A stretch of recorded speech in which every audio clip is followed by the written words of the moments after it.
So I was listening to the tail end of Fox News, and it mentions that Twitter is going to crack down on people who say offensive things or call for violence. The target, obviously, being Republicans. Let's be honest about this.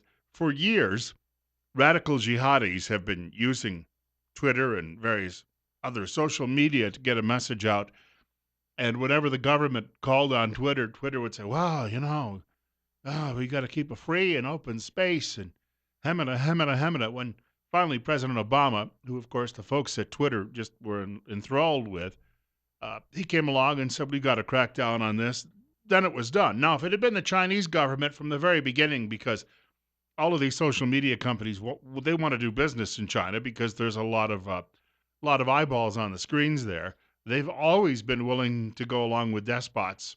They'll complain because Donald Trump, is chummy with Vladimir Putin, but they don't worry about doing business with other regimes that are far worse than that guy is.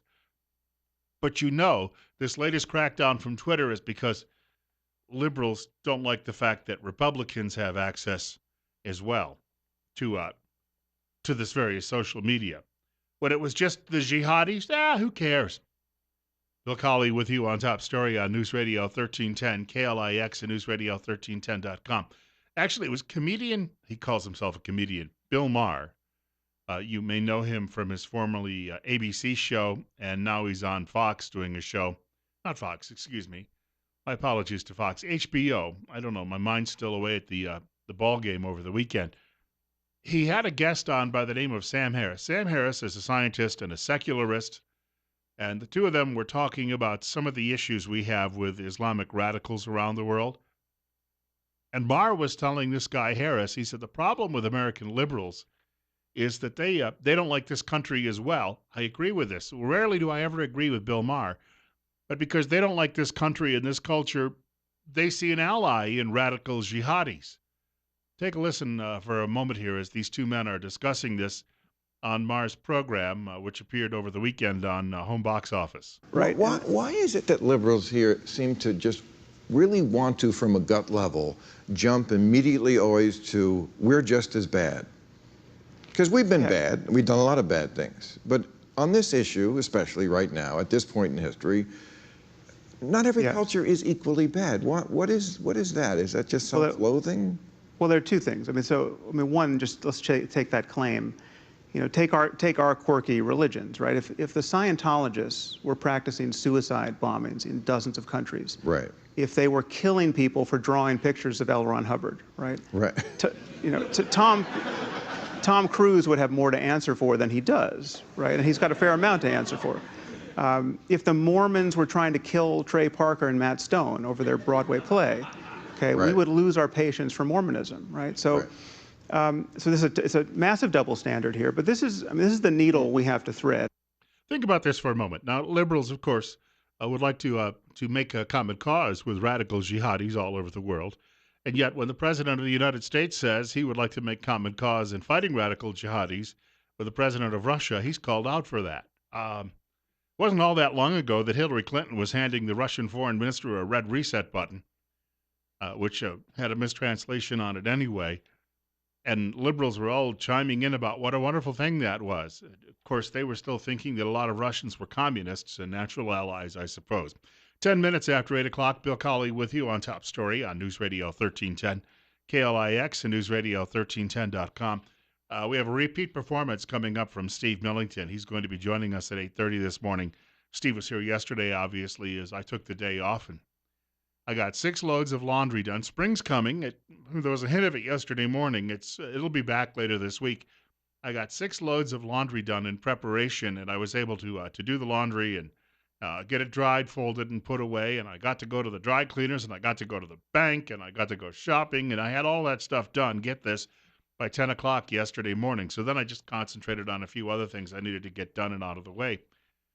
Speaking of radical jihadis, Mr. Trump's order, his executive order on the pause, not a ban, but a pause in refugee resettlement from several countries around the world, will be going before, and speaking of communists, who I mentioned a couple of minutes ago, the communist circuit, the Ninth Circuit Court of Appeals in San Francisco today, And a lot is riding on this because he stands on good legal ground. I was listening to the Wilcow Majority yesterday, which is a talk program. Some of you may have heard of it. In Wilcow, he's a fill-in occasionally for Glenn Beck.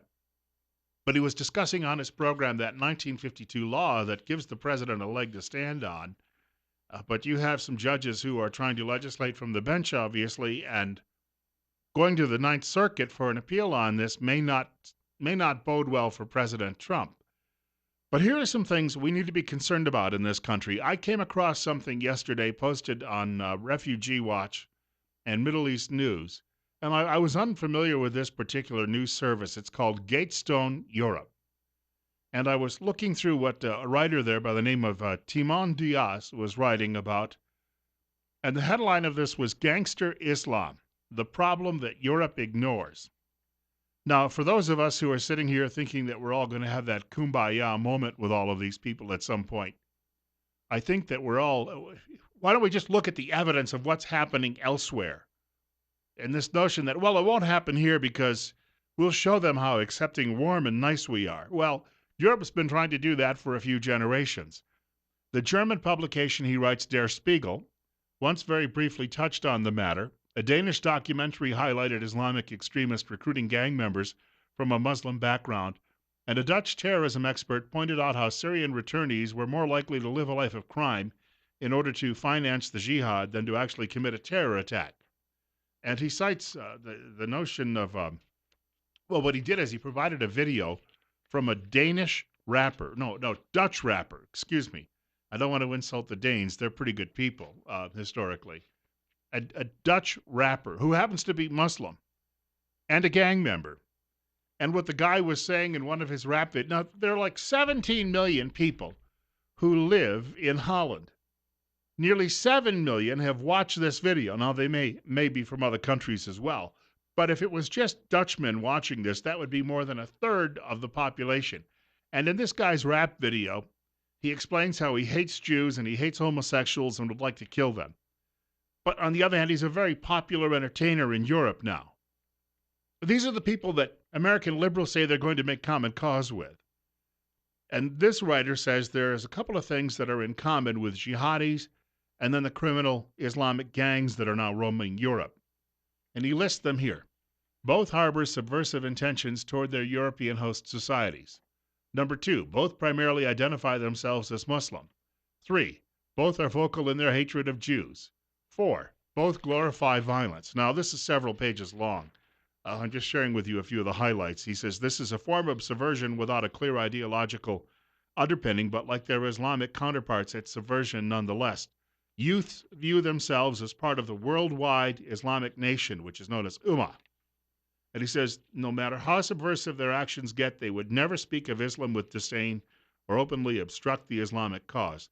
They have the utmost contempt for authority, that would be European governments, but if they were to accept any authority at all, it's very likely one that's religious in nature. This is why the city of The Hague actively allows a Salafist mosque to patrol the streets to keep youths at bay. And so there's many more pages to this, but I came across it and I was just stunned by the naivete of many in Europe, including the foreign minister for the European Union. I've never heard of this woman before, but she was also on the same website, and I took a short clip from a speech she was giving. Her name is Federica Morini. She claims that migrants are good for Europe, although she's offering no actual evidence. It's like those people who say diversity only makes us stronger. As Pat Buchanan has said, they never offer any actual evidence that diversity has made us stronger. There was a guy who was sitting on the board here at the College of Southern Idaho who said, they give us a lot of really good restaurants, so we have some alternatives when we go out for dinner. Why don't you just get a recipe book and make it on your own then, for crying out loud? Listen to this woman as she's talking. Of course, migration has always existed. I've been even accused many times for the fact that I'm constantly pointing to the fact that, first, migration used to be, since a couple of decades ago, from Europe to the rest of the world.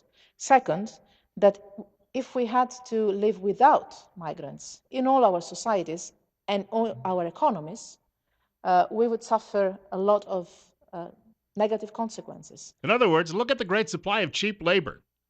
She also said that, migration has been going on for millennia. That's true. And she said a lot of it was from Europe elsewhere. All right. Ask the African nations how European colonialism benefited them. Or ask a lot of the Asian nations how European colonialism benefited them. How about right here in Idaho? You got the Shoshone Bannock. Drive over there and ask them how it benefited them. Or the Nez Perce or the Coeur d'Alene. Ask them how it benefited them. They'll tell you an entirely different story. Do the liberals not have any compassion for them? Well, yes, they do. But they've compartmentalized all of this. When Donald Trump says that the United States has done some bad things too, and all of a sudden both liberals and conservatives jump up and down and criticize him, ask those very same tribes how they feel about that. How about the president of South Vietnam? He was a Roman Catholic. How do he and his fellow Catholics feel? Well, he doesn't feel that way anymore.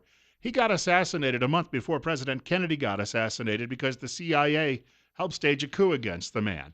And then the nation went up in flames, and it was lost for good to the communists. So yes, our nation has done things along the same lines of Vladimir Putin. Richard Nixon got in trouble in one of his last interviews. He was on 60 Minutes back in the early 1990s. And he was being asked how you deal with some of these despots around the world. And he says, well, I could always call on the CIA if they still do that sort of thing. So all of a sudden when Donald Trump says it, it's like, oh, the bogeyman is back. Oh, that mean old Mr. Trump. Oh, and now he's going to act like Vladimir Putin and lock up the New York Times and throw away the key. Well, a great many Americans think that's a wonderful idea, first of all, but this is not exactly what's going on. And so all of this fascist, Nazi, ridiculous talk out there, there are really no comparisons. I've got to take a short break. We're at 33. The snow is supposed to turn to rain today. The National Weather Service is the only forecaster right now saying this, because I've looked at several forecasts, but the National Weather Service says by the middle to late next week, we could be seeing temperatures in the 60s. Don't hold your breath. I know. Don't hold your breath. Hey, speaking of 60, I'm down 60 pounds. And I've got a weigh-in coming up next week to see if it's even more now. But I've been telling you about the Total Body Transformation System for a number of months here on the air. It's not a yo-yo diet or a fad diet. It's a diet that was created by a company that's been in business for a couple of decades now, and it has an A-plus rating from the Better Business Bureau and backed up by scientists at places like Columbia University, Cornell, Tufts. We wanted to mention as well that the system will burn 6 times more fat. It's scientifically proven to do that, and you'll lose 8 times more weight than normal results from diet and exercise alone. I've also been telling you it's healthier than many of the meals that it replaces, and you still get a healthy amount of calories. And people are asking me about the meal replacement, about the same price you'd be paying for your groceries. So you're not going to be out of any additional cash. The average participant will drop 22 pounds and lose 4 inches off his or her waist in just 60 days. We wanted to mention the ingredients are all natural. That's why they're healthier often than a lot of the chips that I used to eat. Much healthier, actually. Backed up with an unconditional full money-back guarantee. If you'd like to know more, you can contact Marketing Executive Don Chandler. He's right here in Twin Falls at 208-731-3560. Once more, Don Chandler at 731-3560. We've got more on the way. Steve Millington will be joining us this morning. In fact, you may have just heard his voice yesterday. Got to thank him for doing that. It's 8:20, and you're listening to Top Story on News Radio 1310 KLIX and NewsRadio1310.com.